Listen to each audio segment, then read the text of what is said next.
Президент Таджикистана Эмомали Рахмон в Бабаджон-Гафуровском районе Сагдийской области вместе с супругой и внуками собрал фрукты в боге Милиевых Дата. Лидер страны на территории сада ознакомился с достижениями трудящихся, сообщает пресс-служба главы государства.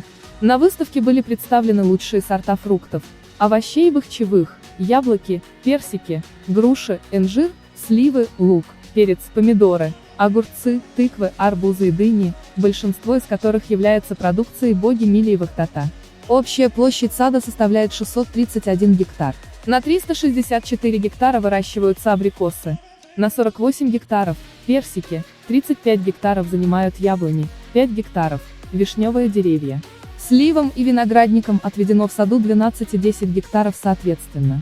В саду предусмотрено холодильное помещение вместимостью до 300 тонн. Это позволяет сохранить урожай сада без потери и представить ее покупателям. Глава государства также ознакомился в саду с 3 водоемами с рыбой. В другой части национального сада глава государства дал старт сбору слив.